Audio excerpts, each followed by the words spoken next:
Lining का ये देखो, ये फर्स्ट पेज है। फर्स्ट पेज के अंदर क्या क्या इंफॉर्मेशन है देखिए। बिना जूम का तो दिखाई भी नहीं देगा। अब आप मुझे बताओगे, आपको एक बार बता चुका हूँ मैं। अब देखता हूँ आपका कितना मेमोरी है। तुम बताओ ये क्या है, क्या है? मैनुअल क्या है? टारगेट कहाँ से आ गया? वर्सन पोटेंशियोमीटर आगे आगे उसी के कहाँ से आ गया? फ्रंट टारगेट वर्साइन लिखा हुआ है ना मैनुअली, मतलब आप वर्साइन वैल्यू किससे फीड करते हैं? Versine potentiometer. कहाँ है वर्साइन पोटेंशियोमीटर? ये फ्रंट केबिन में होगा मशीन में। इसको घुमाओ जी वैल्यू, बस और घुमाओ जितना देना। मान लो मुझे 30 mm का वर्साइन देना है, इधर पे घूमेगा घूमेगा थोड़ा घुमाओ उसको। मान लो मुझे 30 mm देना है, दे दो 30। तो मैनुअली आपको जितना भी वर्साइन देना होगा, टारगेट वैल्यू तो हमें वर्साइन पोटेंशियोमीटर का यूज करके ही देना है ना। वो हमने दे दिया, तो वो वैल्यू सीएमएस में कहाँ दिखाई देगा? यहाँ पे दिखाई देगा। अच्छा ये क्या है नीचे वाला पैरामीटर? क्या है?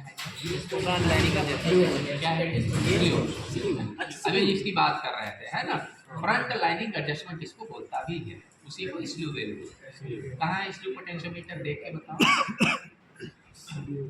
ढूंढ के बताओ इसमें स्लू पोटेंशियोमीटर कहाँ पे? नहीं लिखा नहीं रहेगा, लेकिन सिंपल से पकड़ में आ जाएगा। इसमें तो इसके ये था इस प्रकार का तो हाँ वो वर्साइन हो गया। अब स्लू का कहाँ है? आप ही बता। थोड़ा तो मेहनत करो। वाला ये वाला अच्छा इसमें क्या सिंबल दिया है? स्लो लेफ्ट राइट ऐसा होएगा। अच्छा ये देखो बना हुआ है ना, है ना। इसीलिए स्लो पोटेंशियोमीटर से मान लो पीडब्ल्यूआई ने बोला कि यार यहाँ पे 5 mm का स्लो वैल्यू है, तो आपने यहाँ से 5 mm दे दिया। ये आपको यहाँ पे दिखाई देगा सीएमएस। ठीक है, ये स्लू का है नहीं ये लाइनिंग का, ये लाइनिंग का है ना। ये हमारा लाइनिंग का error indicator. Slew is also related to lining ना, वही तो है। वो फ्रंट का है और ये वाला मिडिल का है ना। वो एरर इंडिकेटर है, ठीक है ना। तो आप समझ गए, ये मैनुअल स्लो वैल्यू और ये आपका वर्साइन वैल्यू। अच्छा ये क्या है, मैं थोड़ा इसको रेंज में पहले ला लेता हूँ। अभी थोड़ा ये बहुत ज़्यादा है, सब पैनल पर रखता है स्लू और ये फ्रंट वाला जो केबिन है ना 11 B11 B नहीं मशीन में अलग अलग होता है ना। ज़्यादातर फ्रंट वाला B11 है। अब देखो, तो अब यहाँ पे लाइनिंग वैल्यू कितना दिखा रहा है? 4.8। मतलब जैसे हमने लिफ्टिंग वाले में देखा था, लेफ्ट साइड में लिफ्टिंग कितना है 3 और राइट साइड में कितना है 1, है ना। उसी तरीके से आपका लाइनिंग वाले में जाएंगे तो यहाँ पे आपको क्या दिखाएगा? लाइनिंग का value. This is the final value of lining. जहाँ पर मशीन खड़ा है, टू मीटर है ना, जहाँ पर मशीन खड़ा है उधर पे कितना mm का लाइनिंग करेक्शन रिक्वायर्ड है, वो क्या है? 4.3। ये फाइनल वैल्यू है। अच्छा जैसे मैंने बताया था, ये आपका लिफ्टिंग वाले में जब आप गए थे, लिफ्टिंग वाले में जैसे जब आप यहाँ पे देख रहे थे 11.4 7.6। अच्छा ये कैसे आया, कहाँ से पता चला था? यहाँ भी देखो ये 4.3 है लाइनिंग का। अच्छा ये 4.3 कैसे आया, कहाँ पता चलेगा? यहाँ देखो 4.3। अब इसके अंदर लाइनिंग के क्या डिफरेंट कंपोनेंट है वो एक बार हम डिस्कस कर लेंगे, तब आपको पता चल जाएगा ये 4.3 आया कैसे। क्लियर है ना। अब चलो पहले फर्स्ट पेज डिस्कस कर लेते हैं, फिर उसके बाद देखते हैं वहाँ पे। अब देखो ये मेरा लाइनिंग वैल्यू हो गया डिजिटली भी और स्केल पे। अच्छा यहाँ कलर भी देखो, कलर भी ऐसा, क्योंकि कलर भी हमारे ऑपरेटर को अट्रैक्ट करते हैं ना हमें। देखो अभी तक कलर क्लियर है, जैसे ही वो रेंज जो डाला होगा इसके अंदर लगभग वो 25 के आसपास है कलर चेक, मतलब 25 से। तो ये भी थोड़ा ऑपरेटर को अट्रैक्ट करते हैं ना, कि आपको पता चल जाएगा कि हाँ यार अभी लाइनिंग वैल्यू थोड़ा एक्सीड हो रही है, 25 से ज़्यादा, ठीक है ना।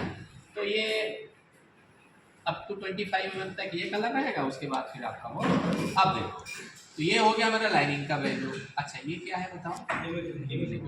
जैसे हमने लाइनिंग का लिफ्टिंग का बताया था, उसी तरीके से लाइनिंग का, है ना। लाइनिंग में भी आप जो लिमिट देना होगा उधर जाके दे देंगे, और उतने के बाद जो मैंने लिफ्टिंग का केस डिस्कस किया था सेम आपका वही लाइनिंग के केस में। यहाँ पे भी एक बार टच कर देंगे तो लिमिट ऑफ और एक बार कर देंगे तो लिमिट इज ऑन। यानी सर रेड रहेगा तो ऑन कंडीशन रहेगा। ऑन कंडीशन, रेड रहेगा तो On ऑन कंडीशन, ठीक है ना।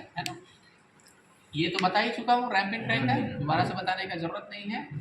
ये भी बता चुका हूँ लाइनिंग का गेन पोटेंशियोमीटर, अगर लाइनिंग का स्पीड अप करना हो स्पीड तो उसके लिए है ये, है ना। अब डिटेल पेज में डायरेक्ट चलते हैं। डिटेल पेज में जब आप जाओगे तो डिटेल पेज में अब मैं आपको दिखाता हूँ कि ये 8.7 आया कैसे थे। हाँ देखो, टारगेट वर्साइल, टारगेट वर्साइल अभी आपने कितना दिया है 30, वही यहाँ पे भी दिखा रहा है 30.2, है ना।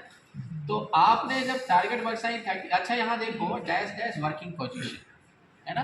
तो आपने जो वर्साइल दिया है वो लगभग सेम यहाँ कुछ 1-2 mm का फर्क आ रहा है, वो कैलिब्रेटेड नहीं होगा। देखो टारगेट वर्साइल आपने फ्रंट में जो दिया हुआ है लगभग 30.2, वर्किंग पे कितना पहुंच रहा है वही 30.2 लगभग। अब यहाँ पे आ जाओ, फ्रंट का लाइनिंग एडजस्टमेंट अगर आपने 5 दिया है, लाइनिंग एडजस्टमेंट क्या है आपका वो स्लू रेट, वो आपका वर्किंग पे कितना पहुंचेगा लगभग 1/3। 5 का 1/3 कितना होगा लगभग अप्रॉक्स 1/3, लगभग कितना है आपका 1.3। ये हो गया आपका वर्साइल वैल्यू और ये हो गया आपका स्लू वैल्यू। वर्किंग एरिया में कितना गया तो वर्साइल सेम और स्लू कितना जाएगा 1/3। अब नीचे आ जाए लाइनिंग ट्रांजिशन, देखो ये हमारा टारगेट वैल्यू, ये क्या है टारगेट, इसलिए कलर क्या है येलो वैल्यू। इसके बाद ये एक्चुअल वैल्यू है।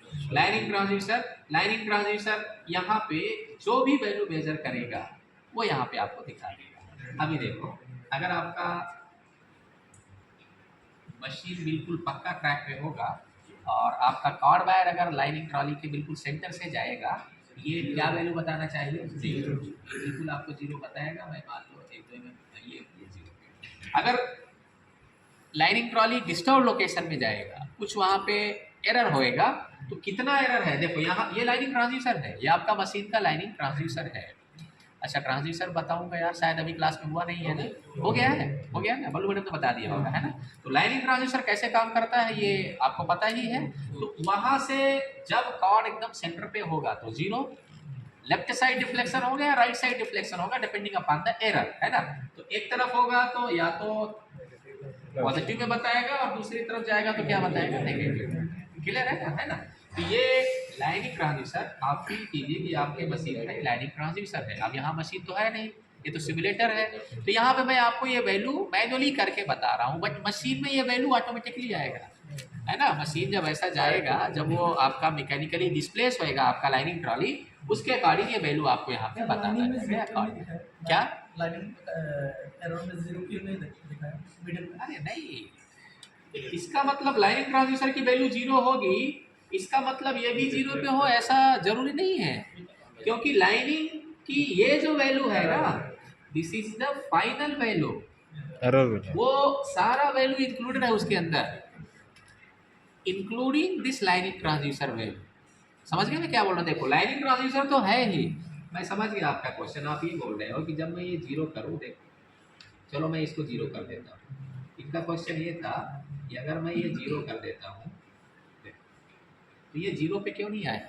वो क्या लाइनिंग का, क्या वो लाइनिंग मैं बोलूँ तो क्या वो ट्रांजिशन का इंडिकेटर है क्या, वो लाइनिंग का एरर इंडिकेटर है। मैंने बोला ना एरर इंडिकेटर मींस टारगेट क्या है और एक्चुअल क्या है, उन दोनों का डिफरेंस। अच्छा टारगेट कितना दिया है आपने 30.7 और ये भी जो दिया, और एक्चुअली मशीन ने जो मेजर किया, इन सब का जो डिफरेंस निकल के वो कितना आ रहा है 32, वो 32.2 का डिफ्लेक्शन दिखाएगा। समझ गए आप, है ना।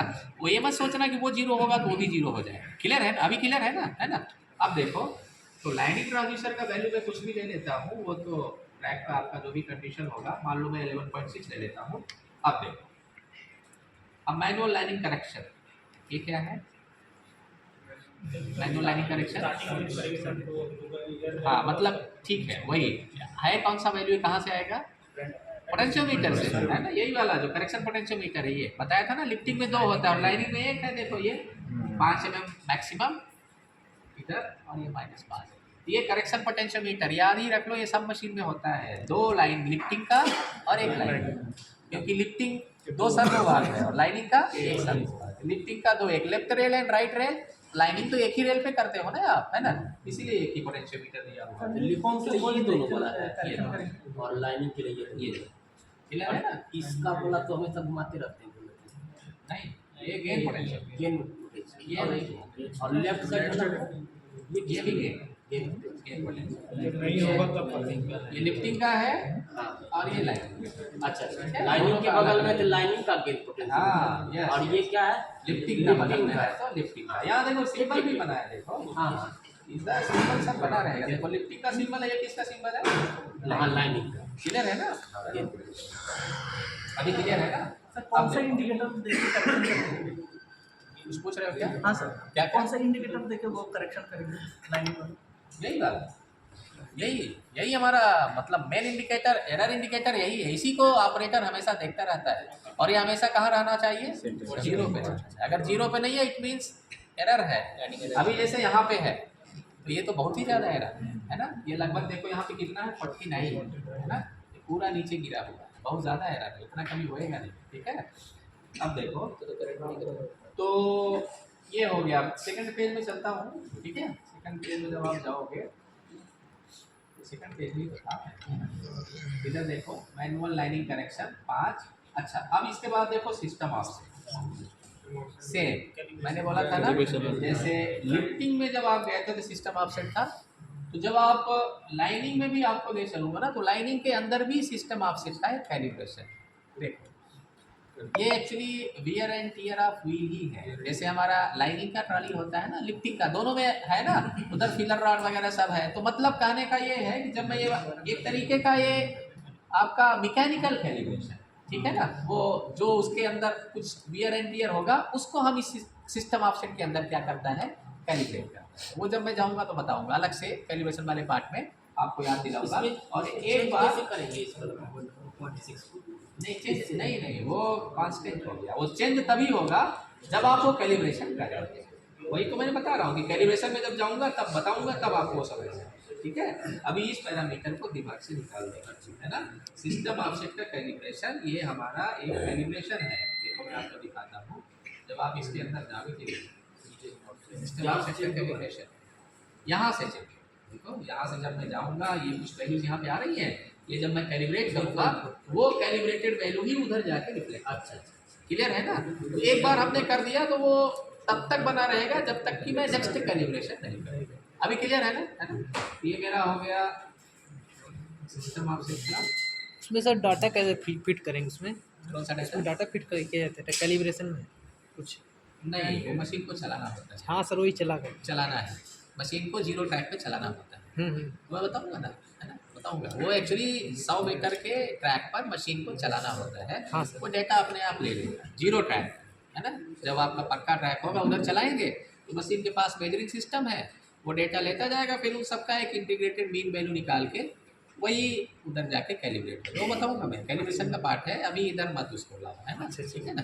वो क्योंकि एक साथ कई सारी चीज़ें डिस्कस करूँगा तो कंफ्यूज हो जाओगे, है ना? इसलिए जब मैं कैलिब्रेशन वाले में जाऊँगा तो बहुत डिटेल में आपको बताऊँगा, है ना? ठीक है बताऊँगा। अब आप यहाँ पे आओ, जब मैं इसका सिस्टम ऑफसेट का बताऊँगा तो वहाँ पे आपको दिखाऊँगा।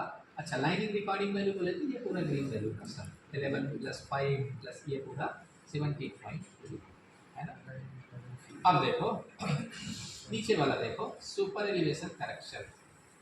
सुपर एलिवेशन करेक्शन का मतलब ये है कि आपका जो कैंट है, मैं थोड़ा सा बढ़ा देता हूँ।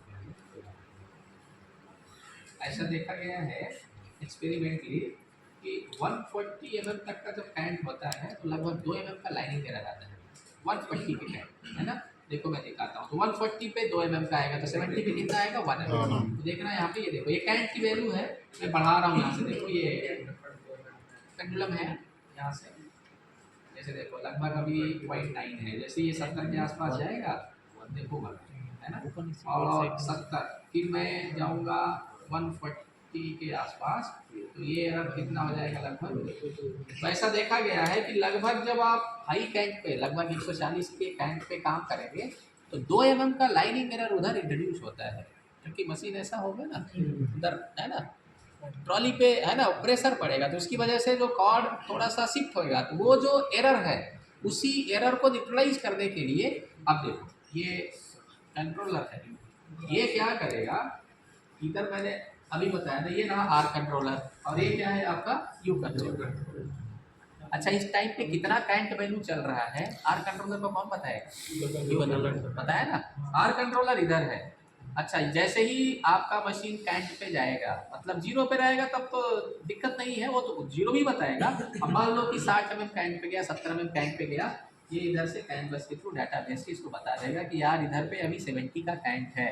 तो जब वो 70 के करंट पे जाएगा तो ये उतना करेक्शन वैल्यू इधर ले लेगा अपने आप -2 mm का, या 140 पे है तो 70 पे है तो 1 mm का। अच्छा अगर ये ना भी ले तो 1-2 mm का मान लो ये नहीं आया, नहीं है, आप भूल गए, मान लो आप कर रहे थे, ये तो अभी CMS वाले में CMS खुद कर रहा है, कंट्रोलर कर रहा है, बट मान लो आप कर रहे थे तो 70 के करंट पे 1 mm का लाइनिंग एरर आ जाएगा। अगर वो भूल गया तो कोई बहुत बड़ा इशू नहीं है, बट अभी इन सिस्टम का मतलब यूज़ होने से देखो क्या बेनिफिट है, ये 1-1 mm तक का भी एरर का भी ख्याल रखता है। अगर 1 mm का भी एरर आएगा ये उसके अंदर उसको क्या कर लेगा, इंक्लूड कर लेगा, ठीक है ना। तो सिस्टम ऑब्जेक्ट का यहाँ से, इसके बाद अच्छा हाँ सुपरइलिवेशन करेक्शन का वैल्यू यहाँ से, इसके बाद लाइनिंग जो वैल्यू है देखो ये फाइनल वैल्यू है यहाँ से लेके यहाँ तक का, ये पूरा एल्जेब्रिक शब्द, जब पूरा एल्जेब्रिक शब्द निकालोगे ये 47.2 और यही हो गया 47.2 जो हमने आपको बताया था। ये फाइनल वैल्यू जो करेक्शन अप्लाई होना है ट्रैक पे वो कैसे आता है, जब आप इसका डिटेल पेज में जाओगे तो लाइनिंग के क्या क्या डिफरेंट कंपोनेंट हैं वो आपको यहाँ से पता चलेगा। तो इसके अंदर मेन पैरामीटर क्या है, पहला तो देखो वर्साइन कर में जब होगे तो स्लू भी है ना, और फिर उसके बाद लाइनिंग ट्रांजिशन।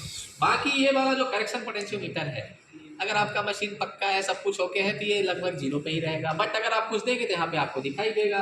फिर सिस्टम ऑफसेट ये भी है ना, 1-2 mm ज़्यादा थोड़ी रहता है, ये 3 mm 2 mm इतना ज़्यादा वियर एंड टियर थोड़ी होएगा, 1-2 mm 3 mm बहुत है ना।